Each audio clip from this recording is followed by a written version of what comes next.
Okay. Next year I will not be in She this will branch. be here, but not here in Czech. Yeah, I will be in Czech Kiss me. Let me see you. Oh, so cute. Look at her. Tell us how you will remember us. One of the best environments. I was just telling her about it. Everyone was and is still, and I think they will be, like friendly, like the friendliest teachers I have worked with. Like easygoing, fun, like one of those teachers' rooms you can shake it. That's how we are usually. How will you remember me? That's the thing. Now, how will you remember me? If you have the choice, which campus will you? Oh my god! When I go back to the time I started my teaching career, I remember how intimate and attached I was when I started it. Let's go find Yeşim Hoca. And let me tell you that I was too young and all affected by my mom's unfulfilled dreams and, of course, lack of enough pocket money. Hocam, good morning.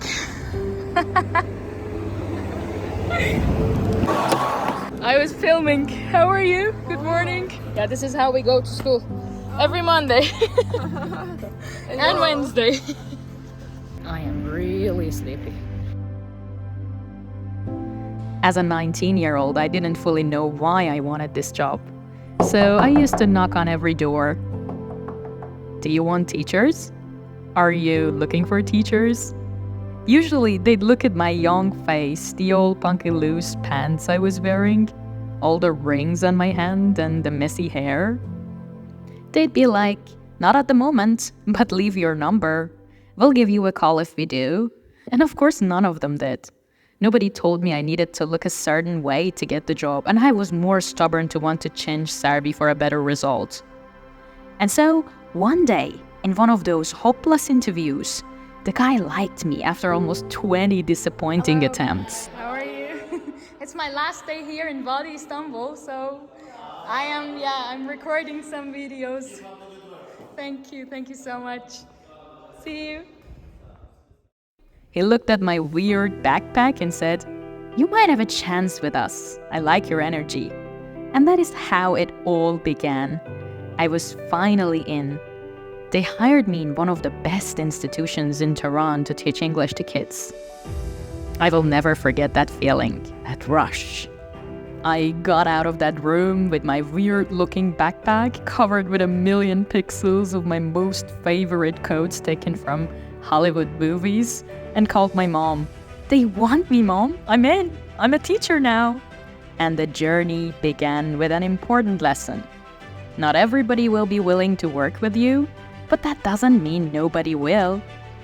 I remember I was teaching the same level from morning to night, not feeling tired even for a second. I loved designing games for the kids. I loved seeing their eyes shine. I loved every corner of that old parking lot, which had been turned into 4 classrooms for the younger group. I loved that tiny little teacher's room that made me who I am now. I used to buy flower pots every week, decorating the tiny little teacher's room the way I wanted. Hello. It had to be more beautiful when it could be more beautiful. My dirty desk. Who's gonna sit there now? I wonder.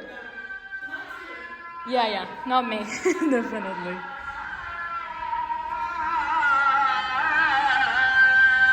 So, where are we going? To the conference hall. What's happening in the conference hall? You're going so fast. For the first 2-3 years, I didn't feel a thing. People were talking about money, teaching hours, lack of digital supplies for each classroom, the constant, exhausting material development and everything. But I was deaf. All I cared about was the stars shining in their eyes when they won a game in the classroom, the way they started making short sentences in this foreign language with fear in their eyes gradually disappearing. The random hugs at the end of the lesson, the amazing bond these 2-hour lessons were making with those many kids every single week. I was too busy living the new passion in my life that I was deaf to all the things that already needed improvement in our career. Practicing for what? For the graduation ceremony for tomorrow, yeah. That's so cool. And so I opened my eyes and I found myself all burnt out and heartbroken when that branch which had turned into my home was given away due to some power game between managers. Please, what's happening here? Rehearsal. Rehearsals for what? Rehearsals for first grade report. Ah. Yeah, she's the presenter. Cool.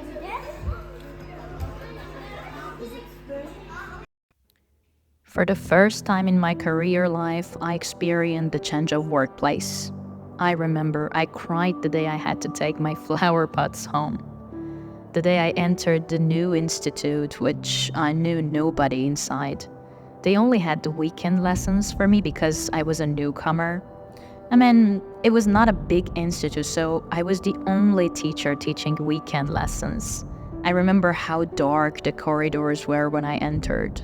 I had a lump in my throat, missing my old colleagues, my previous teacher's room, my flower pots, the little kids whom I adored.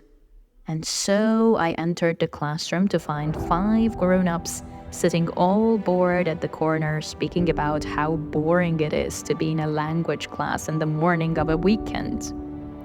They felt like losers spending their weekend with me. A tear ran down my cheek hearing it before I entered that classroom, but I didn't know that it was just another milestone, another beautiful change that would benefit my teaching career later on. 5, 6, 7, 8.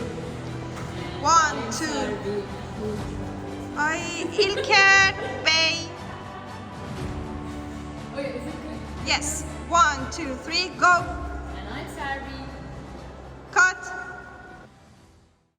I learned that teaching adults is still teaching, and I dare say much easier than those little ones.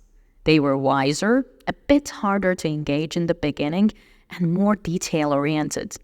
I remember I started to enjoy the change after 2 weeks, when I was handling a dynamic activity in that same classroom where the same bored students had to walk around the classroom, find some questions, and write their answers on separate papers attached to the walls around the class.